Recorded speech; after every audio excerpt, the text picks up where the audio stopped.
say. All right, welcome to the first episode of the year. My newly bearded mountain man, Thank you, co-host Matt Cassel. Yes. I'm Bobby Bones. How was the holiday? What'd you guys do? It was great. We got out of town after Christmas. The day after Christmas, we went up to Montana. Oh, so you did it here first? We did it here first because, you know, travel and presents and all that with kids, it's a little much. So we went literally the morning after Christmas and went up to Montana. We've got a place up there, and it was spectacular. It snowed the first day. Full white, That's blizzard cool. Style. And where our place is, it sits up on the plateau, backs up to the Bitterroot National Forest. So we did that. We went skiing for a day, which, look, I like to ski, and I've only done it, I promise you, once before this, and I had a blast. But it was like one hill, very easy. There wasn't a lot of snow up where we went before.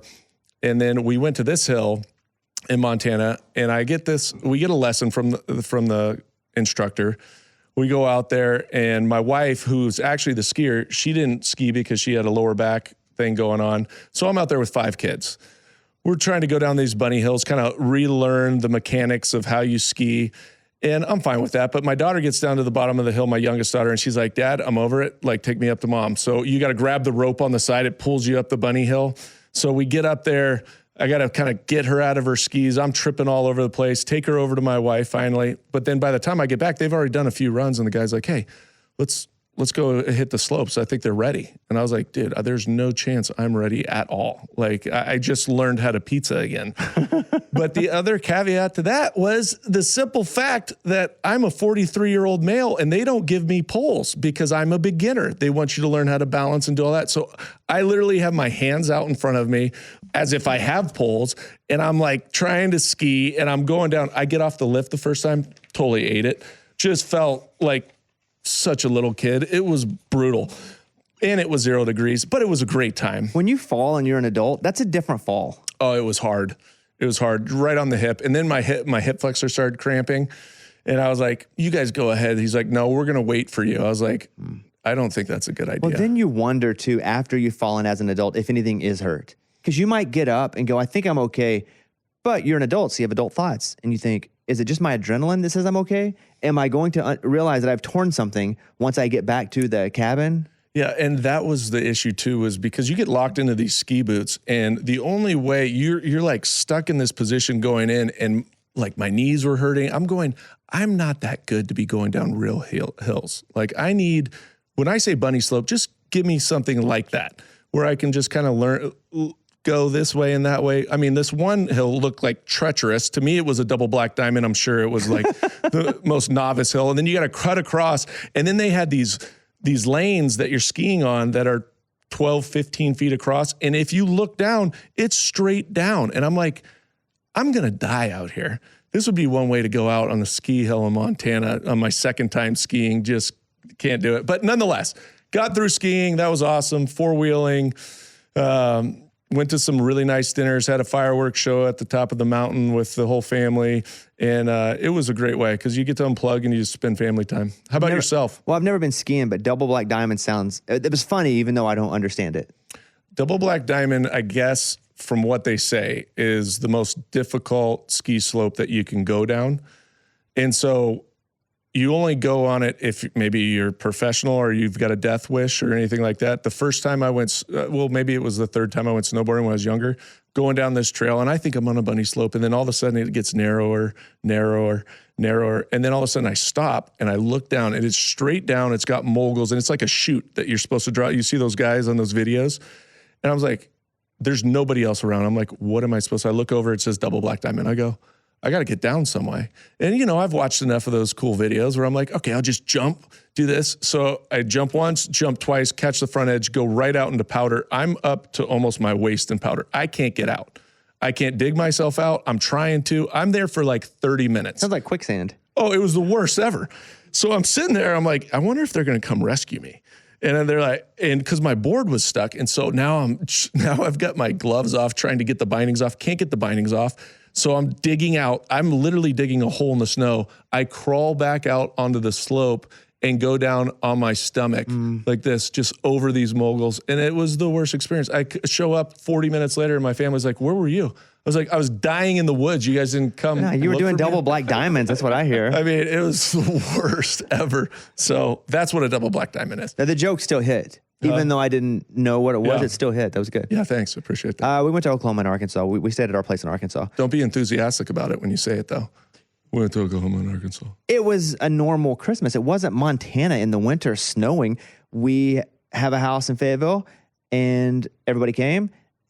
And then we went to Oklahoma, and we came home for a few days. And then my wife's birthday, so we went to New York for a few days after. As you guys went in after Christmas, we went in the day after New Year's. Smart. Yeah, because we didn't want to deal with that. Yes. And we were going in while everybody was coming out. So even the hotel was nobody there. So smart. Yeah, it was nice. Yeah. So, and then back at it, watched all the games. My wife's pregnant, but super cool like that. Yeah. There's an understanding now.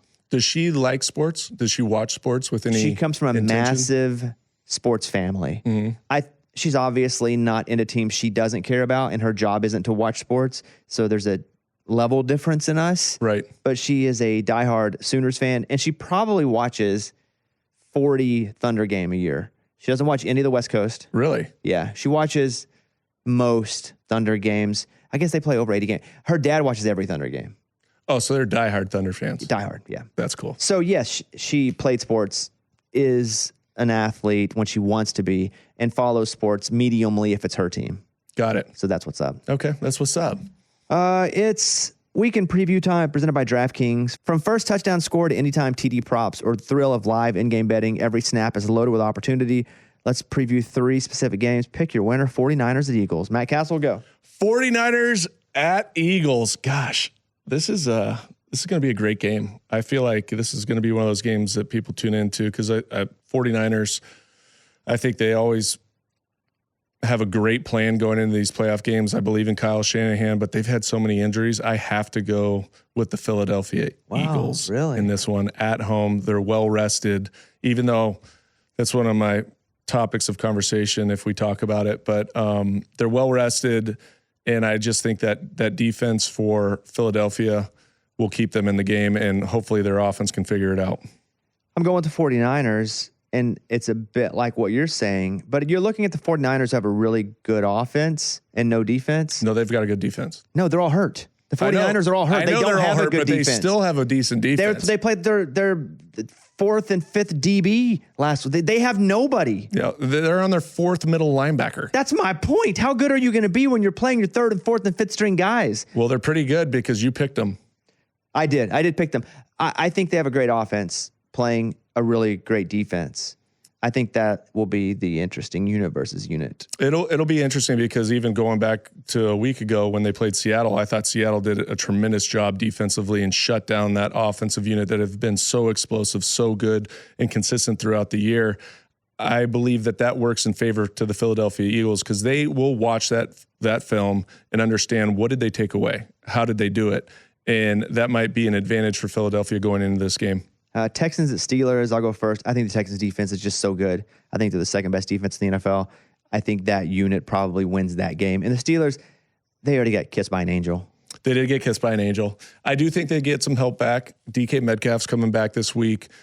Watt came back last week. So they're definitely elevated unit than what they were just even a week ago. But at the same time, I agree with you. I'm going to go with Houston. I think that defense is relentless, especially pass rush. And where Aaron Rodgers has struggled this year, it's when they haven't been able to protect him consistently. And with this front that they have for Houston, to be able to get after Aaron Rodgers is going to be the key for them.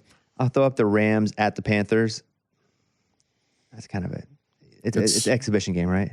I don't know if it's that because the Panthers beat them during regular season in a critical game. And Panthers are one of those sneaky teams that everybody's counting them out. And it's one of those games that you go, okay, they're at home. If they play well, who knows? But I'm still going with the Rams, especially because I believe Devontae Adams is going to be back. They're going to have the full arsenal of their weapons. And Matt Stafford probably will be the MVP this year. I'm going with the Rams. Exhibition game. I like the Panthers. I keep pounding. Wasn't that your team? Forget, it is my team. It's the that's team. That's your team. Yeah. Dude, that's your team. But I have to be non-biased here. And I think the Panthers' goal in games like this is to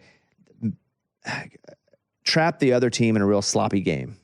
You have to. Yeah. Like because they're not just going to play. It's just not going to be one touchdown after the other, both side bounce. I don't feel like it's going to come down to just one play. It's going to be the Panthers being able to get some turnovers, create turnovers. It's going to be big explosive play where maybe the Rams blew a coverage or something like that. Because if you look at it on paper, you say the Rams should dominate this game based on personnel and coaching.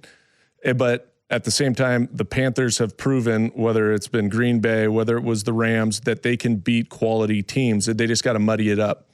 Muddy it up. That's a football term if I've ever seen one, kid. That's it. That was the weekend preview presented by DraftKings. DraftKings Sportsbook, every drive, every play, every moment. Download the DraftKings Sportsbook app now. Use the code TOSAY. One word, TOSAY.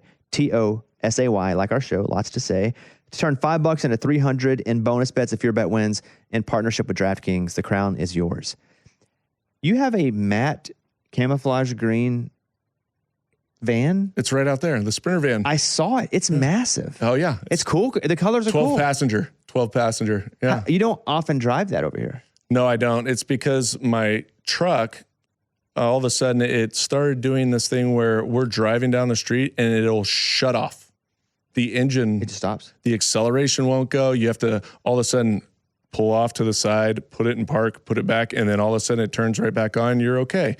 And then more and more, it'll just shut off. And I thought it might be a little scary. That's not safe to drive. I don't know much about cars. But I don't know much about cars, but I know if you're driving 40 miles an hour and you come to a stop, or if you're accelerating and the car shuts off in traffic, it's usually not a good thing. What the heck? I have no idea. So I had a tow truck come over, pick that thing up today, take it over to get serviced, and I decided to drive my Sprinter van. And I like the Sprinter van, the easiest car to drive ever. I've spent some time before my band got a bus. We're in a Sprinter van, so we drove Luxury around. Sprinter van, though. Yours was. Not at first. It was a car at first. We went car, normal van, Sprinter van, bus. But yours is cool, and the color's cool. Did you guys paint it that green on we got purpose? We got it wrapped. It needed a facelift. It was like all black, fading a little bit, and I was like, well, let's doll this thing up. Did you guys see it? No, I got to see it. Yeah. I didn't know who was outside. Delivery guy? It looked like a really cool delivery guy who was driving, because I thought it was camouflage at first. Because it's kind of like got two I'm not that greens on manly. it. I'm not that manly yet. And then, but it was parked here at the house where Matt normally parks. And I was like, oh yeah, he does have 5 kids. Yeah. Maybe that's his ride. It's the coolest Sprinter van I've ever seen. Well, the reason we did it originally was because you have 5 kids. In an Escalade, there's 7 seats. So if my wife and the kids are going somewhere, you've got that. But if they ever wanted to bring a friend or something like that over to the house, we had no room. So I was like, let's get a Sprinter van. So we got it's legit. Yours is legit. 12-person Sprinter van. I wouldn't say it if I didn't mean it. But it's got bench seating. So then the kids can all spread out, so there's not fighting when we go somewhere all together, and it's great on long road trips. I mean, heck yeah, man! I want one just for me. Yes, for me. Is it a tank like to park? No, it is a big. baby. It drives like one of Bobby's Bentleys. Okay, that's how smooth this thing is. Okay.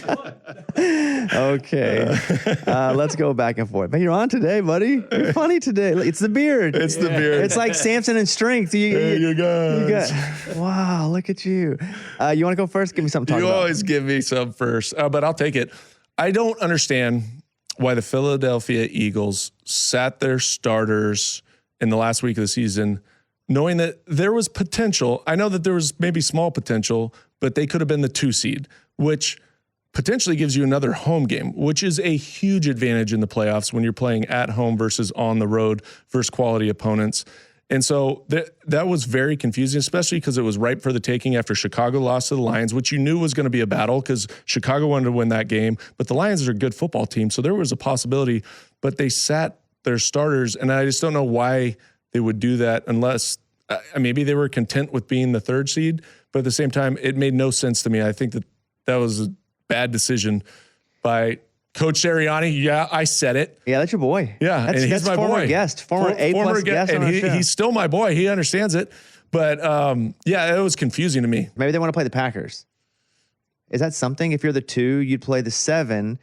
Do you think it was possibly they'd rather play the 49ers? Did you think that far ahead? I think the 49ers is probably a better football team. I think so too. I'm just trying to figure it out when you say that. I just don't. I don't think that you look at it like that. If you have the opportunity to be the 2 seed. But then why? That's my point. Exactly. And I don't think that has been answered. Maybe it was health. It was all health. It might have been health. Just like we're going to be as healthy as we can going in this playoff run. We know we'll have at least one playoff game, and then we're going to go on the road. But at the same time, to me, the more that you can be at home and take advantage of that is just a huge asset for your team going into the playoffs. Maybe you knew that you were going to play at home for possibly, well, at least the first round, maybe the second round, but health, greater sign.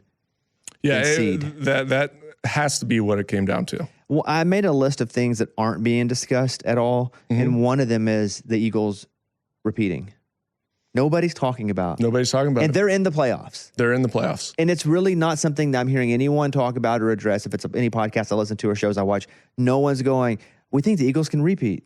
Yeah. And that is so rare for a champion to return, make it to the playoffs again, and people not make that one of the big stories. Yeah, and it's because of the narrative all throughout the course of the season. The offense, they don't have an identity.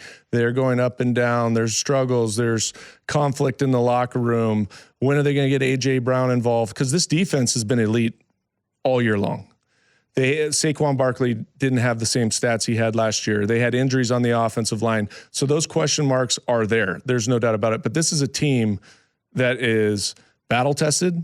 They did it last year, and all they have to do is get a little momentum rolling, and this is a dangerous team that undoubtedly could be back in the Super Bowl this year. A tested team that's made it to the Super Bowl and won a Super Bowl. Right. And the Super Bowl that they lost was an incredible game. Yeah. I'll go with how this is a truly historic postseason field because there are no Chiefs and no Ravens. I'm not going to say no Bengals because they haven't made it the last couple of years, but it's pretty crazy. It's the first time since 2014 that there are no Chiefs and no Ravens and no Patrick Mahomes and no Tom Brady and no Peyton Manning. No Matt Cassel. That's been way longer. But it really makes this Super Bowl feel open. It does. It feels like an open field. And I believe that's the parity of the NFL in general. But even when you look at this field, and we discussed it probably a few episodes back, you didn't feel like there was one significantly dominant team in this year's AFC or NFC. Because either one, you're right. You just don't feel like, hey, this is a team that you have to beat in order to get there, because if we can't get past this, they're going back to the Super Bowl. Like the Chiefs have been to what? This is the first time since 2021 that they won't be in the Super Bowl this year because they didn't make the playoffs. But you just don't feel that this year. There's a lot of parity, and you feel like there's going to be a lot of games that you're going to have some upsets with lower seeds over higher seeds potentially because there's some levity to this group.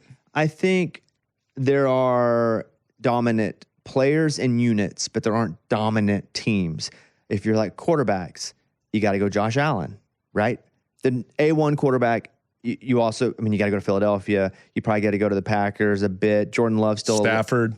For sure, the Rams. I think defensively, you look at the Broncos probably 1, Texans at 2, Seattle's got a good defense. Yep. Like there are really great defenses. You can go to prolific offenses, but there really isn't a all the way through team that you expect to be dominant. And there's not a team to beat, I don't think, in either the AFC or the NFC. Right. And I do believe this year more so than years in the past, that number 1 seed for both Seattle and then also for Denver is huge because of the home field advantage, because of the extra week of rest that they get before they start this playoff run. They've got to win 2 games to get to the Super Bowl versus 3 games to get to the Super Bowl. That means something. And I've been on the New England Patriots in 2007 when we had that bye, and it's refreshing. Your body gets healthier, but you also have another week of preparation where you can reevaluate yourself. Where do we have to go and get started on that game plan a lot earlier than what you would in a shortened week or a normal week. Do you prepare for both teams? They do an advanced scouting. So what they'll usually do is, okay, we're one of 2 opponents. So they'll start advanced scouting the week prior to that, and they'll start putting together reports. And then as soon as that game ends, it could be the Saturday game, it could be the Sunday game, you're going to start getting material. And the coaches are already a step ahead. They might be working on potential run game thoughts, potential pass game thoughts for both. So the coaches are working harder than the players are that first week because it's a little bit more low key. They're trying to protect the players, but you're getting out there, getting reps, running our basic fundamental plays that we have that will be universal in every game plan. But because we're in New England and a lot of teams do this, we're a game plan team. So it's based on, hey, the defensive unit, they're a 4-3 defense. They like to play man-to-man. We're going to create a game plan to beat that, the primary coverages that you're going to get. And then, but the other team might be a 3-4 defense. So the run scheme is going to be different. The protection schemes are going to be different. So there's always these things that you navigate. The game plan will never be the same week to week. But if you're by, and it could be 1 to 2 teams, I can understand doing what you do and making sure you stay sharp. But are you preparing against both, or are you not wanting to have any sort of mental mix-ups, so you just let that lie until... Yeah, you let it lie as a player. They're not trying to overwhelm you with, hey, we're going to put together 2 game plans. We're learning both this and that, because that would be obnoxious for a player, and I think it would just overwhelm you. I guarantee you could do it. Yeah, like week 14, give me everybody we might play, and I'll start right now. For the next 5 weeks, let's go. Practice against them all. On to the Super Bowl. That's right. All right, what do you got? All right, what do I have next here? Let me see here. There's all this discussion right now about the Ravens potentially moving on from Lamar Jackson. I think that would be absolutely nuts to move on from Lamar Jackson or trade Lamar Jackson, because I know he's had some injuries and I know he's maybe getting a little bit older, but the guy is so dynamic and so special. And I think that there's been a number of reasons why they struggled this year, but I don't think he's the primary reason. And I think you set yourself back if you trade somebody like Lamar Jackson, even though you could get 3 potential first rounders. I don't know what he'd go for in the market. I hate to be devil's advocate or play the devil. What's that term? Let me play devil's advocate. Yeah. Whatever people say. Let's play in the devil's. Because I agree with you. Quarterbacks, even if you get a top 15 first round quarterback, they're still 50%. Like, you don't know if you're going to get a good quarterback. Right. But I'll play devil's advocate, as you guys say in the biz. Mm-hmm. Bill Belichick once said, you want to get rid of somebody a year before they go bad, not a year after. And Lamar is so mobile. Yes. That's not going to last. Now, it'll last for another year or 2 for sure. Mm-hmm. But you're not going to be 35 years old playing that same style that makes him so successful. He throws the ball wonderfully. I'm not taking anything away. But he also is so mobile that it opens up a lot of throwing lanes. Yep. Playing devil's advocate, as you guys say in the biz. Yeah, in the biz. If you can get 2 or 3 first-round picks, and you can cut them, or you can move on a year early instead of a year late, why would you not at least look at it? But how old is Lamar? 29, 30? 29, 30, yeah. 28. Yeah, he came in the league when he was like 19 years old. So he's got some time here. He's 28. We're further away from 35. Even then, how many 32-year-olds do you see running for?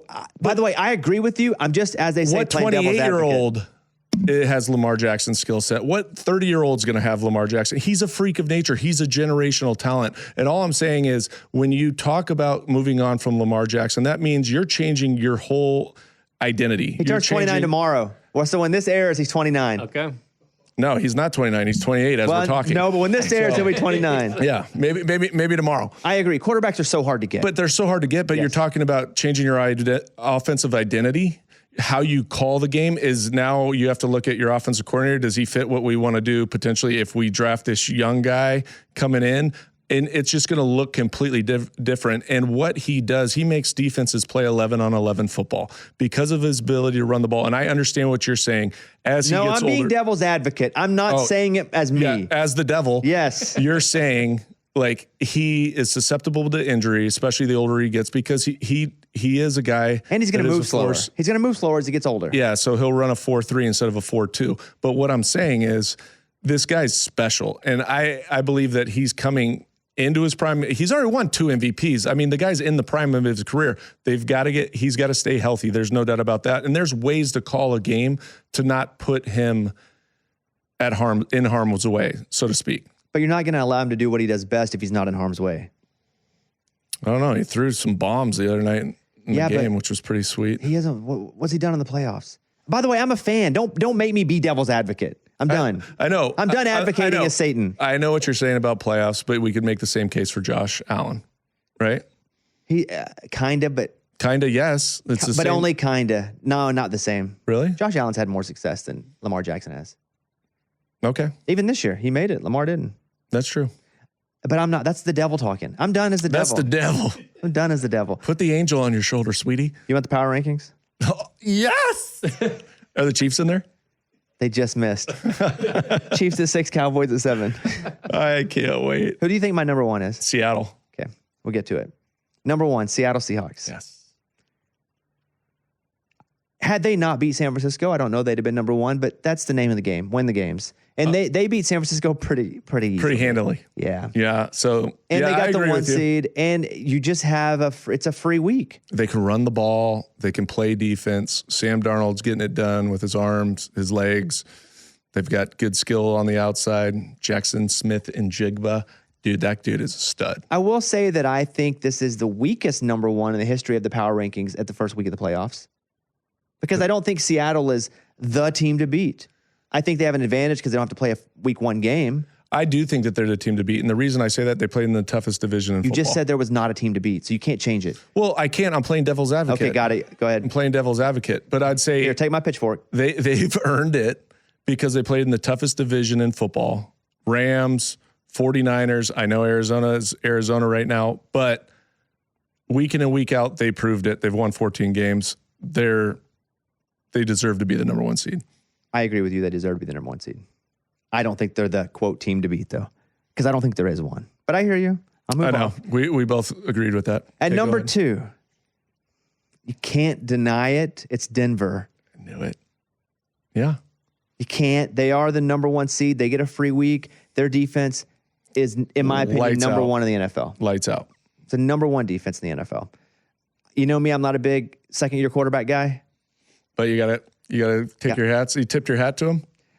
I'm tipping, Just the tip? yeah, just the tip. Okay. Yeah, only the tip. Number 3, Jacksonville Jaguars. I like it. I'm falling in line with they don't get any respect. They don't get any respect. Even Defense takes the ball away. Stop the run. Trevor Lawrence coming into his they're own. pretty balanced. They are. They run the ball really well. I don't think they're the best at anything, but they're good at both things. You know who's really helped them is Jacoby Myers coming in. When they made that trade, Yeah. he became a security blanket for Trevor Lawrence, and their offense has taken off since he's coming in. So that trade, just when you look at it surface level, you're like, oh, okay, not a big move. But then all of a sudden you start to watch the production and how it's gone up since he's arrived in that building. And I'll say he's been a key player for this team to continue to reach new heights. Signed a new deal too, right? Didn't he come in and sign? And Yep. Big deal. he benefited from the Travis Hunter injury. Yes, he did. They needed a weapon. Yeah, they don't even and have Travis he Hunter. I know, and he was the weapon. Yeah. Next up, at number 4, the Los Angeles Rams. Yes. Like that. I thought you would have had those two switch, but I'm with you. Yeah, the Rams, the recent Rams Yeah. have not been super impressive, but they haven't had Devontae Adams. I know. It's like a cheat code, too. You put Puka Nacua and Devontae Adams on the same field. Who are you going to cover? Who are you trying to? Well, number 1, I'm starting with Puka. I'm going to try to take him away. Red zone, though, they would just throw to Devontae. It was just a touchdown guy. Yeah, because you have to pick your poison because they've got good tight ends. Then you got 2 freaks on the outside. You can run the football. I mean, it's really defense. It's really difficult for a defense to decipher, okay, how are we going to attack this offensive unit with all these different weapons? Number 5, the New England Patriots. Number 5, New England Patriots. I think a lot of people would have them a little higher. Yeah, I think they would. But how high? Are you going to have them at 3? And that's the highest you'll probably have them is at 3. You can't put them over Denver. No, Denver's 2, right? Yeah. So 3 I would have probably put them at 3 over the Rams. over the Rams. Well, you put Jacksonville above the Rams. I would have put Jacksonville at 5. But I'm not talking about me. I would have put Jacksonville. I put Jacksonville at 3 because it's like I root for the little guy. Yeah, Cam Little, Arkansas. Got the 2 Where's longest Panthers? field goals in Where are the history. Panthers? 74. So- I keep pounding though. NCAA record. 74. 74. All right. Last one. What do you have?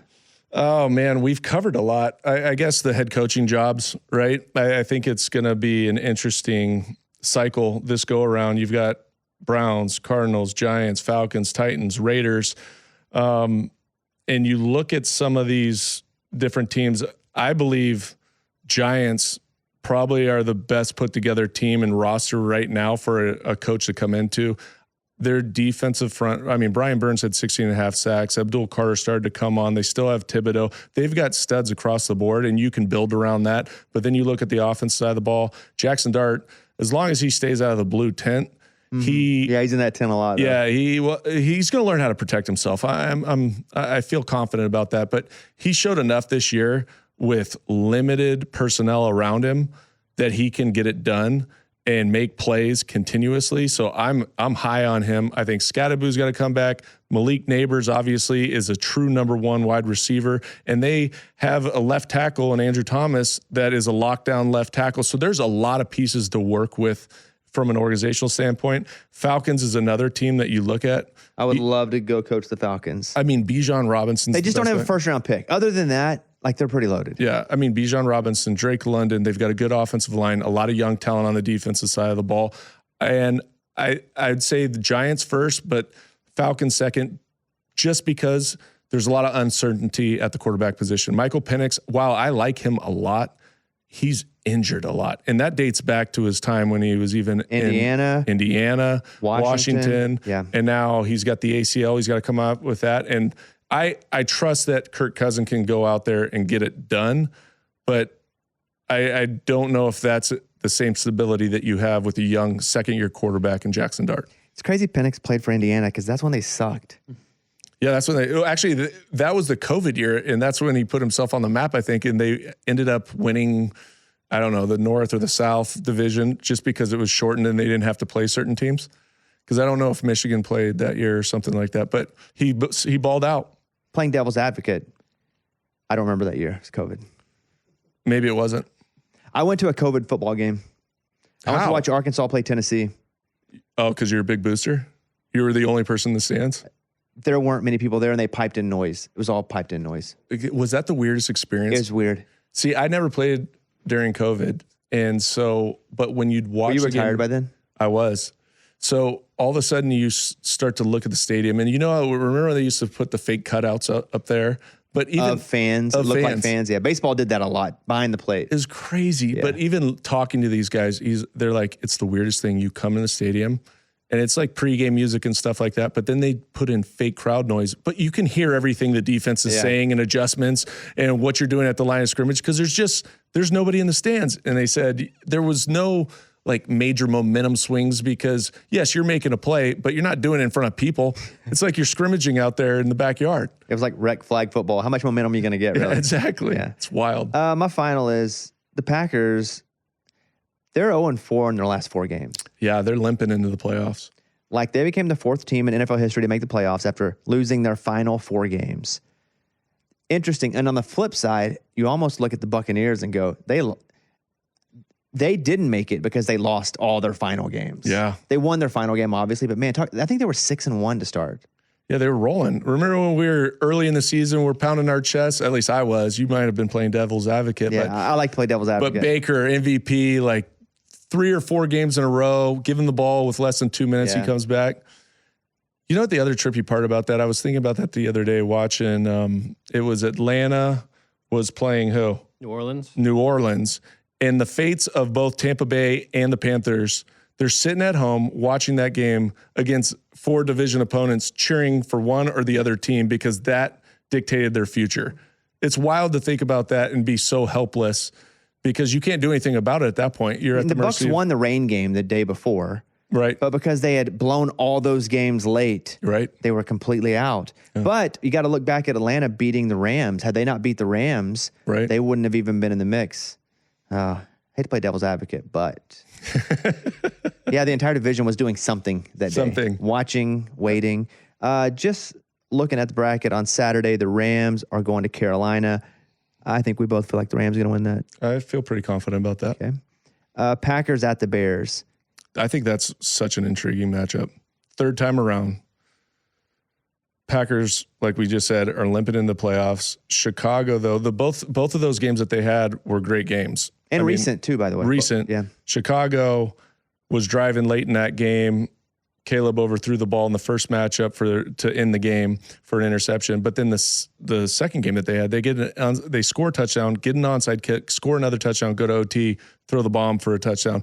So these are two opponents that know each other really well. It's going to be in Chicago, which I don't know how much that matters because they're both understand what it's cold. It's going to be cold. Both teams play in cold weather environments. I just think it'll be an interesting cat and mouse game between these two coaches because fundamentally they know what their scheme's like, what type of defenses, where their weaknesses are. And Micah Parsons not being out there is a huge factor in this game for Green Bay. If the Bears lose, is this season still a success for them? 100%. Because they weren't expected? They weren't expected to, right? They come off, a 4-win season last year, I believe it was. And Ben Johnson comes in as a first-year head coach with a second-year quarterback, and you start to see the development of this team and who they're going to be, and they start to build that identity. They invested in that offensive line last year. You saw them run the ball consistently. Caleb Williams has gotten better. Now, I still think there's parts of his game that he needs to continue to work at, which is really just like it's the check down balls. It's the easy ones that he misses sometimes because the home run potential's there every single game. The guy is special and has unique physical qualities. But overall, to go out and win games in the manner in which they did, mentally tough football team, and started to follow their head coach, and the coach has done a tremendous job. Do you feel like Caleb Williams is one of yours? At USC? Yeah. Yes, he won a Heisman Trophy there. Just asking. No reason to come at me with that sort of tone. He's a Trojan through and through. But he didn't start there. That's true. But we're in the NIL era. No, I know. Most of the kids on USC right now did not start there. Most of the kids everywhere. Everywhere. I know. Yeah. He did play 2 years, though, too. Yeah. So he won that. I just wonder if you have like an association with him as being like one of the USC guys. Yes, I do. I mean, I totally understand the point that people make. Well, he started at Oklahoma and followed Lincoln Riley there, but with the rules being if he was there for 1 year, won a Heisman Trophy, and then went somewhere else because he's collecting money, I don't know if I'd have the same feeling about it, but because he finished his career and then went into the NFL as a Trojan. You know what would be crazy? When someone wins the Heisman and then transfers out. Because that hasn't happened. That will happen. It will happen. That will be crazy. Yes, that will be crazy. Because someone just offers them more money, so they're going to jump. Oh, we're going to give you $10 million to come play for us. Okay, I'll come. Bills at Jaguars. Another fascinating matchup. Pick your poison. I know we had flirted with this a little bit, but pick your person. I'm going to go with Jacksonville. Wow. Yeah, I'm going to go with Jacksonville at home. I think that they're riding the hot streak right now. What have they won? 8 straight? Something like that? I believe 9. 9 straight. Trevor Lawrence is operating at a really high level. Crazy they've won 9 straight. If they were a higher profile team, this would be the story. 9 straight. This is just also a story. Yeah. But because they're Jacksonville and their colors suck. Yeah. And their logo sucks. And I like Liam Cohn, but I also think defensively they're playing good defense. They're stopping the run. They're number 1 rush defense in the league. And for Buffalo, they've got to take some pressure off of Josh Allen. They can't put it all on his lap, which they probably will end up doing anyway. And if they can't get that run game going with Cook, and they do get that, then they're going to have potential to get after Josh Allen and see what happens. See if they can contain him. It was 8, by the way. You're right. 8? Yeah. See, I do my research. Your instincts. Got to do my research. I'll go with the best player on the field. Yep, I agree with you. Josh Allen. No, you can't agree. You just picked the Jaguars. I agree with your thought. I agree with your thought process. You're right every point because you're just jumping on I like it. Yeah, I'm agreeing with your thought process. Yep. I agree with that thought process. If it's close in my mind, I go with the best player on the field. Yeah. I think it's Josh Allen. That's fair. If Buffalo doesn't win this game. Yeah, it's interesting because I do believe that there's a lot of messaging and all this stuff about Sean McDermott. It's something if they fail this year, is he a guy that's potentially on the cusp? I don't believe that they're going to make a change with Sean McDermott. I think he's a hell of a football coach. But at some point, especially like you've already mentioned, with no Patrick Mahomes and no Lamar Jackson and no Joe Burrow, you've got to be able to advance deep in the playoffs. And hopefully this would be the year for them. Niners, the Eagles. I'm going to take the Niners. I'm going to take the Eagles. I think we've discussed this, and you know my feelings on it. Yeah. Chargers at Patriots. I believe the Patriots are going to get it done. I know that Vrabel is a defense that is going to be try to create pressure up front. And when you look at Justin Herbert, I think he's been sacked like 54 times this season.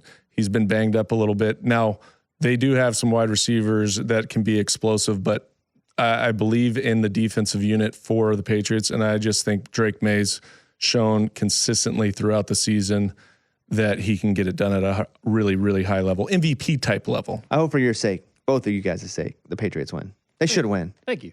Yeah. Two Patriots fans on this show. Yeah, I'm a Patriots fan for sure. Texans at Steelers? Well, you didn't say who you're going for. I'll go with the Patriots. Why not? Oh, okay, cool. Best player on the field? I think the Patriots are better than the Chargers, so I'm not going to do that. Where I did that with Buffalo and Jacksonville, I thought that was pretty close. Like, I would have to really weigh and then just point and guess. So, but I'm going to go with the Patriots. Okay.